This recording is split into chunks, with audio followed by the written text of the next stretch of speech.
Hello दोस्तों, नमस्कार। आज मैं पाचन तंत्र का दूसरा वीडियो लेकर आया हूं, जिसमें मैंने इम्पोर्टेंट क्वेश्चन को डाला हुआ है एवं उसके इम्पोर्टेंट फैक्ट के बारे में भी बताया है तथा इस वीडियो का पीडीएफ आपको कमेंट डिस्क्रिप्शन में मिल जाएगा। तथा फर्स्ट क्वेश्चन से स्टार्ट करते हैं। मनुष्य में पाचन क्रिया कहाँ पर प्रारंभ होती है? तो इसका राइट आंसर है मुख।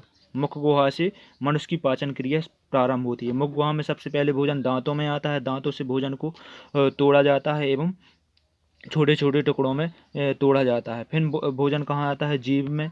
जीभ में लार ग्रंथियाँ मिलती है। लार ग्रंथियों में दो प्रकार के एक एंजाइम पाया जाता है, जिसे टाइलिन सलाइवा एमाइलेज एंजाइम कहते हैं, जो भोजन स्टार्च को यहाँ पर स्टार्च को माल्टोज में यानी डाई पॉलीसेकेराइड को डाइसेकेराइड में चेंज करता है। यहाँ पर लाइसोजाइम एंजाइम भी पाया जाता है। यहाँ पर एक लाइसोजाइम एंजाइम भी पाया जाता है, जो भोजन में उपस्थित कीटाणु एवं जीवाणुओं को नष्ट करता है।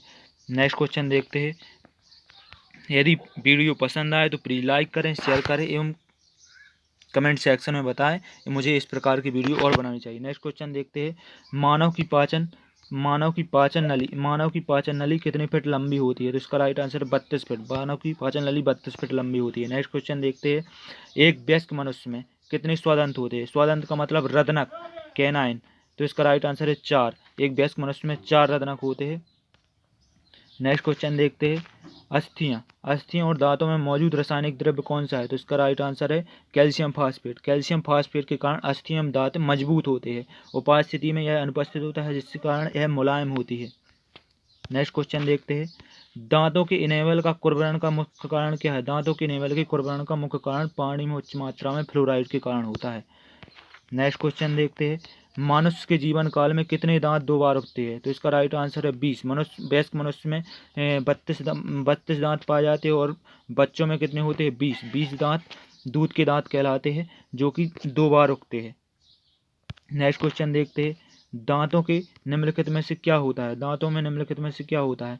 प्रोटीन, कैल्शियम, कार्बोहाइड्रेट, खनिज। इसका right answer calcium. Calcium phosphate के कारण दांत मजबूत होते हैं। दांतों का एनेमल भाग शरीर का सबसे कठोर पदार्थ कौन सा है? इसका राइट आंसर एनेमल।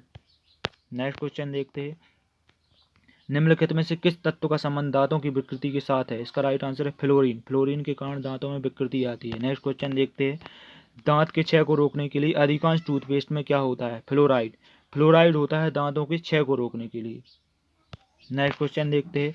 एक वयस्क मानव में समानता कितने होते? 6 चवर्णक होते, 8 चवर्णक होते हैं, 12 चवर्णक होते हैं, 10 चवर्णक होते हैं। इसका राइट आंसर है 12 चवर्णक होते हैं। तथा मनुष्य में 4 प्रकार के दांत पाए जाते हैं। कृंतक, इंसीजर, रदनक, कैनाइन, अग्रचवर्णक, प्रीमोलर, चवर्णक, मोलर। कृंतक की संख्या कितनी होती है? कृंतक 8 होते हैं। रदनक कितने होते हैं? 4 होते हैं। और अग्रचवर्णक 8 होते हैं और चवर्णक 12 होते हैं। 12 8 20 और 12 32। वयस्क मानव में कितने दांत होते हैं? 32। नेक्स्ट क्वेश्चन देखते हैं।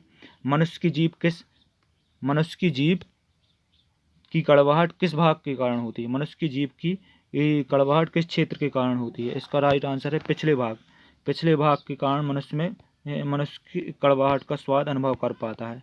इसका फिगर द्वारा समझ लेते हैं। मनुष्य का ये अग्रभाग है, मान लो ये पश्च भाग है, ये पश्च पार्श्वभाग है, ये अग्र पार्श्वभाग है। तो मनुष्य में कड़वाहट का स्वाद होता है पश्च भाग से, मीठे का स्वाद होता है अग्रभाग से, अग्र पार्श्वभाग से नमकीन साल्टी स्वाद का अनुभव होता है, और पश्च पार्श्वभाग से होता है खट्टे का अनुभव होता है। नेक्स्ट क्वेश्चन देखते हैं। खट्टे स्वाद का अनुभव खट्टे स्वाद के लिए कोशिकाएं जिह्वा के किस भाग में होती है? इसका राइट आंसर पश्च पार्श्वभाग से मनुष्य को खट्टे स्वाद का अनुभव होता है। खट्टे स्वाद का मसालों, एक क्वेश्चन हो रहा था। मसालों और मिर्ची के लिए जीभ में कोई स्वाद नहीं होता है। यह जीभ हमारी उपस्थिति से बनी होती है, जो कि मुलायम होती है, तथा इसमें जलन होने के कारण हमें ये ऐसा अनुभव होता है कि हम मिर्ची एवं मसालों का स्वाद अनुभव कराते हैं। मसालों और मिर्ची का कोई स्वाद अनुभव नहीं कर पाती है जीभ। नेक्स्ट क्वेश्चन देखते हैं। लार किसके पाचन में मदद करती है? इसका राइट आंसर है लार स्टार्च के पाचन में। स्टार्च लार में टाइलिन एंजाइम पाया जाता है जो वो स्टार्च को माल्टोज में यानी पॉलीसेकेराइड को डाइसेकेराइड में चेंज कर देती है। एक लाइसोजाइम एंजाइम भी पाया जाता है।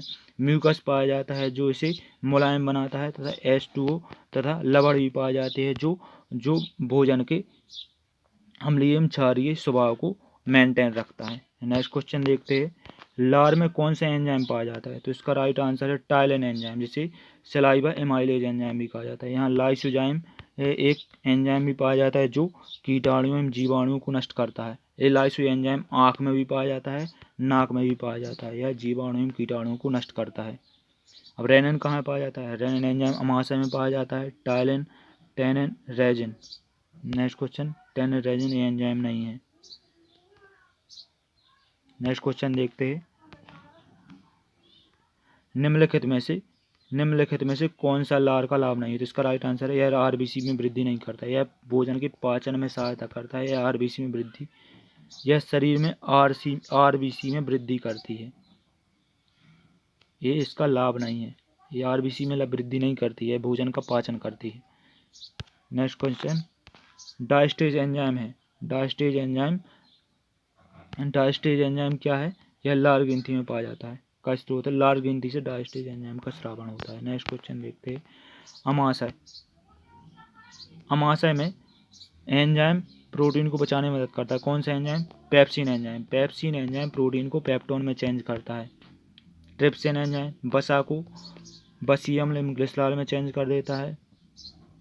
लार एमाइलेज एंजाइम पाया जाता है यानी सलाइवा एमाइलेज, यह स्टार्च को माल्टोज में चेंज करता है। नेक्स्ट क्वेश्चन देखते हैं, अमाशय ग्रंथियां पेप्सिन स्रावी कोशिकाएं हैं, मतलब इसका मुख्य कोशिकाएं होती है। अमाशय की ग्रंथियां की पेप्सिन स्रावी कोशिकाएं मुख्य कोशिकाएं होती हैं। अमाशय में एक म्यूकोसा दीवार होती है जहाँ पर जठर ग्रंथि पाई जाती है। जठर ग्रंथि से जठर रस निकलता है जिससे पेप्सिन एंजाइम निकलता है। पेप्सिन स्रावी कोशिकाएं होती हैं, इससे पेप्सिन एंजाइम निकलता है। ये मुख्य कोशिकाएं होती हैं। इससे रेनिन एंजाइम भी निकलता है तथा HCl निकलता है। और रेनिन का क्या कार्य है? दूध को दही में चेंज करता है। यह रेनिन एंजाइम 7 साल तक के बच्चों में कार्यकारी होता है यानी एक्टिव रहता है। 7 साल के बाद यह इनएक्टिव हो जाता है। वयस्कों में कार्य नहीं करता है रेनिन एंजाइम, तो रेनिन एंजाइम कार्य नहीं करता है। निम्न में से किस पाचन अंग में अम्ल होता है? तो इसका राइट आंसर है अमाशय में HCl एंजाइम होता है, HCl अम्ल होता है। इसके कारण यहाँ जठर रस, ये क्वेश्चन आता है जठर रस किस माध्यम में काम करता है? अम्लीय माध्यम में या क्षारीय? तो इसका राइट आंसर है अम्लीय माध्यम में। नेक्स्ट क्वेश्चन देखते हैं, निम्नलिखित में से कौन सा अम्ल अमाशय रस में रहता है? हाइड्रोक्लोरिक अम्ल। नेक्स्ट क्वेश्चन देखते हैं, मवेशी घास निकलने के उपरांत उसे कहाँ पर संग्रहित करता है? सबसे पहले प्रथम अमाशय में संग्रहित करता है। एक क्वेश्चन आता है कि सबसे अधिक टाइम पाचन में किसे लगता है, शाकाहारियों को या मांसाहारी? इसका राइट आंसर है शाकाहारियों को सर्वाधिक पाचन लगता है। ग्लूकोज जो अपन डायरेक्ट रूप से लेते हैं, जैसे जब दौड़ करते हैं तो ग्लूकोज को लेते हैं, ग्लूकोज, शराब आदि का पाचन छोटी आंत में नहीं होता है संपूर्ण, इसका यह अमाशय से ही इनका पाचन हो जाता है। अमाशय से ही इनका पाचन होता है, ये छोटी आंत तक नहीं जाते हैं। ग्लूकोज, शराब, एल्कोहल हो गई, ये सारा छोटी आंत तक नहीं जाते, इनका पाचन अमाशय से ही हो जाता है। नेक्स्ट क्वेश्चन देखते हैं, मानव के अमाशय में अम्ल X उत्पन्न होता है जो भोजन के पाचन में सहायक करता है। X है, इसका राइट आंसर है हाइड्रोक्लोरिक अम्ल। हाइड्रोक्लोरिक अम्ल की अधिकता से क्या हो जाता है? एसिडिटी को कम करने के लिए मिल्क ऑफ मैग्नीशियम यानी मैग्नीशियम हाइड्रोक्साइड MgOH का होल्टवाइज का प्रयोग किया जाता है। नेक्स्ट क्वेश्चन देखते हैं, आसंजित श्लेषाश्म एडहेरेंट म्यूकोइड क्षारीय पदार्थों द्वारा अमाशय की भीतरी आवरण को ढक लेने से श्लेष्मिका पर पेप्सिन का प्रभाव होता है। एक अमाशय पर एक दीवार पाई जाती है जो HCl के प्रभाव को भी कम करती है तथा पेप्सिन के प्रभाव को अधिक करती है। जिससे वह दीवार अधिक अम्लीय न हो जाए। नेक्स्ट क्वेश्चन देखते हैं, अम्लीय श्रवण किसकी विशेषता है? तो इसका राइट आंसर है अम्लीय श्रवण इसका राइट आंसर है जठर रस। जठर रस से HCl अम्ल का स्रावण होता है। नेक्स्ट क्वेश्चन देखते हैं, पाचन क्रिया में प्रोटीन निम्नलिखित में से किस पदार्थ में बदल जाता है? प्रोटीन पाचन क्रिया में प्रोटीन अमीनो अम्ल में बदल जाता है। हमारे शरीर में 20 इंपॉर्टेंट अमीनो अम्ल पाए जाते हैं, जिसमें से 10 बहुत अधिक इंपॉर्टेंट होते हैं। नेक्स्ट क्वेश्चन देखते हैं, अमीनो एसिड की आवश्यकता किसके संश्लेषण में के लिए होती है? तो इसका राइट आंसर है अमीनो अम्ल की प्रोटीन संश्लेषण के लिए आवश्यकता होती है। नेक्स्ट क्वेश्चन देखते हैं, निम्नलिखित में से कौन सा अमीनो अम्ल मानव पोषण के लिए अर्ध अनिवार्य माना जाता है? तो इसका राइट आंसर है हिस्टीडीन। हिस्टीडीन एक बहुत ही महत्वपूर्ण अमीनो अम्ल है, क्योंकि इसकी पाचन के लिए बहुत अधिक महत्वपूर्ण आवश्यकता होती है, इसलिए इसे अर्ध अनिवार्य माना जाता है। नेक्स्ट क्वेश्चन देखते हैं, मानव जठर रस में प्रोटीन पाचन के लिए उत्तरदायी अनुकूल परिवेश है। मानव जठर रस में अम्लीय माध्यम में जठर रस काम करता है। नेक्स्ट क्वेश्चन देखते हैं, ये क्वेश्चन भी आता है, अमाशय में भोजन कितने समय तक रुकता है? 4 से 5 घंटे तक अमाशय में भोजन रहता है। अमाशय एक थैलीनुमा संरचना रहती है, इसकी दीवार को क्या कहते हैं? म्यूकोसा कहते हैं, जिससे जठर ग्रंथि होती है, जठर ग्रंथि से जठर रस निकलता है। नेक्स्ट क्वेश्चन देखते हैं, कौन सा प्रकीर्ण एंजाइम प्रोटीन को पेप्टोन में बदल जाता है? इसका राइट आंसर है पेप्सिन। पेप्सिन एंजाइम हो जाता है। रेनिन या दूध को दही में बदल जाता है। यह बच्चों में एक्टिव रहता है, वयस्कों में इनएक्टिव होता है। तो वयस्कों में दूध से दही में चेंज कौन करता है? तो इसका राइट आंसर है ट्रिप्सिन। वयस्कों में ट्रिप्सिन एंजाइम पाया जाता है, जो कि अग्नाशय ग्रंथि से निकलता है। यह दूध के पाचन के लिए बहुत ही अनिवार्य है। नेक्स्ट क्वेश्चन देखते हैं, मानव तंत्र में निम्नलिखित में से कौन सा एक पाचक एंजाइम नहीं है? तो इसका राइट आंसर है गैस्ट्रिन। गैस्ट्रिन एक पाचन एंजाइम नहीं। पेप्सिन एक पाचन है, प्रोटीन को पेप्टोन में बदल जाता है। दूध के पाचन के लिए ट्रिप्सिन का प्रयोग किया जाता है। टायलिन यह लार में पाया जाता है। स्टार्च को माल्टोज यानी पॉलीसेकेराइड को डाइसेकेराइड में बदल देता है। नेक्स्ट क्वेश्चन देखते हैं, दूध को दही में स्कंदित करने वाला एंजाइम है रेनिन। इसका राइट आंसर है, मैंने बताया, यह बच्चों में एक्टिव रहता है, 7 साल तक के बच्चों में एक्टिव रहता है। यह वयस्कों में इनएक्टिव हो जाता है। तो इसके दूध के पाचन के लिए वयस्कों में क्या होता है? ट्रिप्सिन एंजाइम पाया जाता है, जो कि अग्नाशय ग्रंथि से निकलता है। नेक्स्ट क्वेश्चन देखते हैं, दुग्ध प्रोटीन को पचाने वाला एंजाइम है पेप्सिन, ट्रिप्सिन, रेनिन या इरोसिपिन। बच्चों में, यहाँ बच्चों में दुग्ध प्रोटीन को पचाने का एंजाइम है, तो इसका राइट आंसर है रेनिन। रेनिन बच्चों में दुग्ध प्रोटीन को पचाने का वाला एंजाइम है। नेक्स्ट क्वेश्चन देखते हैं, दूध में कौन सा प्रोटीन शर्करा युग्म है? दूध में कौन सा प्रोटीन? कैसीन और लैक्टोज। लैक्टोज शर्करा है, कैसीन भी शर्करा है। कैसीन प्रोटीन पाया जाता है दूध में और लैक्टोज शर्करा। नेक्स्ट क्वेश्चन देखते हैं, दूध में पाया जाने वाला मुख्य प्रोटीन कौन सा है? दूध में पाया जाने वाला मुख्य प्रोटीन कौन सा है? तो इसका राइट आंसर है ग्लोबुलिन। ग्लोबुलिन प्रोटीन दूध में पाया जाता है। एक कैसीन प्रोटीन पाया जाता है और ग्लोबुलिन नहीं। यार, दूध में कौन सा प्रोटीन पाया जाता है? ये गलत आंसर दिया हुआ, गलत आंसर दिया। दूध में कैसीन प्रोटीन पाया जाता है। कौन सा पाया जाता है? ग्लोबुलिन किस में पाया जाता है? ग्लोबुलिन प्रोटीन अंडे में पाया जाने वाला प्रोटीन है ग्लोबुलिन। ग्लोबिन कहाँ किस में पाया जाता है? रक्त में ग्लोबिन प्रोटीन पाया जाता है। अंडे में ग्लोबुलिन प्रोटीन पाया जाता है। कैसीन प्रोटीन पाया जाता है दूध में। इसका गलत आंसर दिया हुआ है डी।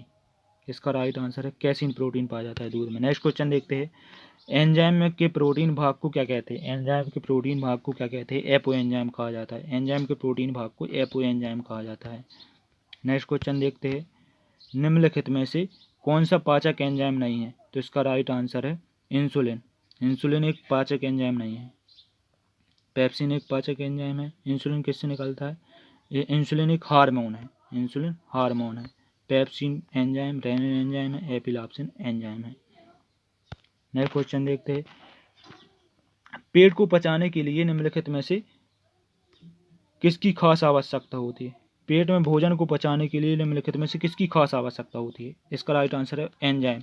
एंजाइम की खास आवश्यकता होती है पाचन के लिए। पाचन के लिए एंजाइम की खास आवश्यकता है। पाचन एक अपचय क्रिया है। अपचय क्रिया मतलब कैटाबॉलिज्म, जिसमें इनमें बड़े बड़े पदार्थों को छोटे यानी जटिल पदार्थों को सरल पदार्थों में तोड़ा जाता है। पाचन, श्वसन आदि ये अपचय क्रिया है। एंजाइम की उपस्थिति में ही पाचन क्रिया संपन्न होती है। एंजाइम क्या होती है? एंजाइम एक प्रोटीन से बने हुए पदार्थ है, जो अपनी उपस्थिति में क्रिया को संपन्न कराते हैं, क्रिया में भाग नहीं लेते हैं। नेक्स्ट क्वेश्चन देखते हैं, ग्लूकोज को इथाइल अल्कोहल में कौन सा प्रकरण बदलता है? ग्लूकोज को इथाइल अल्कोहल में कौन सा प्रकरण बदलता है? इसे जाइमेज एंजाइम ग्लूकोज को इथाइल अल्कोहल में बदल देता है। नेक्स्ट क्वेश्चन देखते हैं, किस एंजाइम की उपस्थिति के कारण HIV, किस एंजाइम की उपस्थिति के कारण HIV अपना आकार अक्सर बदल देते हैं? तो इसका right answer reverse transcription, reverse transcriptase, reverse transcriptase enzyme के कारण HIV आकार अपना अक्सर बदल देते हैं। नेक्स्ट क्वेश्चन देख रहे थे। मछली एक प्रथम श्रेणी का प्रोटीन है क्योंकि उसमें होते हैं आवश्यक अमीनो अम्ल, आवश्यक अमीनो, जो हमारे शरीर के लिए आवश्यक अमीनो अम्ल है। हमारे शरीर के कितने आवश्यक अमीनो अम्ल आवश्यक है? 20। नेक्स्ट क्वेश्चन देखते हैं। मुख में मंड स्टार्च का शर्करा में पाचन किसके द्वारा होता है? टायलिन, इसे सलाइवा एमाइलेज एंजाइम भी कहा जाता है। नेक्स्ट क्वेश्चन देखते हैं। निम्नलिखित में से कौन सा एक रेशेदार प्रोटीन है? निम्नलिखित में से कौन एक रेशेदार प्रोटीन है? तो इसका राइट आंसर है क्रिएटिन। क्रिएटिन प्रोटीन एक रेशेदार प्रोटीन, क्रिएटिन प्रोटीन एक रेशेदार प्रोटीन है। नेक्स्ट क्वेश्चन देखते हैं। कौन से अंग पर उंगली के समान उभरी हुई संरचना होती है जिन्हें दीर्घ ब्रोम या रसांकुर कहते हैं? बिलाई भी कहा जाता है इन्हें। इसका राइट आंसर है छोटी आंत। छोटी आंत में रसांकुर पाया जाता है जिससे भोजन का अवशोषण होता है, पचे हुए भोजन का अवशोषण होता है, जो रक्त की सहायता से माइटोकॉन्ड्रिया तक आते हैं और एनर्जी का प्रोडक्शन होता है। अब छोटी आंत बड़ी आंत में सबसे अधिक होती है। छोटी आंत लंबाई के आधार पर सबसे बड़ी होती है, लंबाई के आधार पर सबसे बड़ी होती है, और बड़ी आंत व्यास के आधार पर सबसे अधिक होती है, व्यास के आधार पर सबसे अधिक होती है। Next question. मानव शरीर में पाचन का अधिकांश भाग किस अंग में संपन्न होता है? तो इसका राइट आंसर है छोटी आंत में। छोटी आंत में ऐसे सभी एंजाइम पाए जाते हैं जो भोजन का संपूर्ण पाचन करते हैं। नेक्स्ट क्वेश्चन देखते हैं। अधिकतम पोषक तत्व रक्त में कहाँ से अवशोषित होते हैं? इसका राइट आंसर है छोटी आंत से। छोटी आंत से पोषक तत्व अवशोषित होते हैं। इन पोषक तत्व कहाँ जाते हैं? माइटोकॉन्ड्रिया, माइटोकॉन्ड्रिया में ATP का जनरेट होती है। माइटोकॉन्ड्रिया को पावर हाउस ऑफ एनर्जी कहा जाता है, होता है। छोटी आंत, इसमें एक ब्रूनर ग्रंथि पाई जाती है। छोटी आंत के 3 भाग होते हैं, डेडुनम, जेजुनम और इलियम। छोटी आंत का सबसे बड़ा भाग कौन सा है? इलियम। मैंने पिछली वीडियो में बताया था। यदि क्वेश्चन ऐसा आ जाए कि आहार नाल का सबसे बड़ा भाग कौन है? यकृत, अग्नाशय, अमाशय या इलियम, तो इसका राइट आंसर होगा इलियम। यदि ऐसा आ जाए छोटी आंत का सबसे बड़ा भाग कौन सा है? अमाशय, छोटी आंत, अमाशय, छोटी आंत, यकृत, अग्नाशय, इसका राइट आंसर होगा छोटी आंत। छोटी आंत के जेजुनम में ब्रूनर ग्रंथियां पाई जाती हैं जिससे आंत्रस निकलता है। यह आंत्रस जेजुनम में कोई आंत्रस जेजुनम से इलियम में आ जाता है। इलियम में विभिन्न एंजाइमों का स्रावण करता है और भोजन का संपूर्ण पाचन करता है। नेक्स्ट क्वेश्चन देखते हैं। सिग्मोइड कोलन किसका भाग है? सिग्मोइड कोलन किसका भाग है? इसका राइट आंसर बड़ी आंत। बड़ी आंत का कोलन पाया जाता है, इससे कोलन पाया जाता है जहाँ जल का अवशोषण होता है। नेक्स्ट क्वेश्चन होते हैं। मानव शरीर में सबसे बड़ी ग्रंथि कौन सी है? तो इसका राइट आंसर है मानव शरीर की सबसे बड़ी ग्रंथि है लीवर। यकृत को मानव शरीर की सबसे बड़ी बाह्यस्रावी ग्रंथि कहा जाता है। यकृत एक ऐसी ग्रंथि है जहाँ पर कोई एंजाइम नहीं पाया जाता है।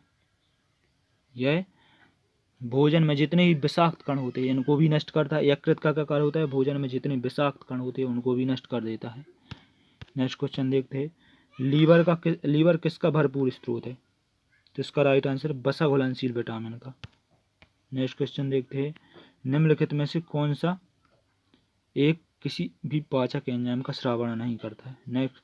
निम्नलिखित में से कौन सा एक किसी भी पाचक एंजाइम का स्रावण नहीं करता है? तो इसका राइट आंसर है यकृत। यकृत किसी भी पाचक एंजाइम का स्रावण नहीं करता है, मैंने पिछली क्वेश्चन में बताया था। निम्नलिखित में से किसका संश्लेषण यकृत के द्वारा होता है? यकृत, तो इसका राइट आंसर है विटामिन ए। यकृत किसका संश्लेषण करता है? Vitamin A. तो आपके आज के टॉप पाचन तंत्र से टॉप 50 क्वेश्चन पूरे होते हैं। इन क्वेश्चन से बाहर कोई भी क्वेश्चन नहीं आएगा। ये क्वेश्चन सभी मैंने प्रीवियस ईयर क्वेश्चन पेपरों से उठाए हुए हैं। यदि वीडियो पसंद आए तो प्लीज़ लाइक करें, शेयर करें एवं चैनल को सब्सक्राइब करें। थैंक्स।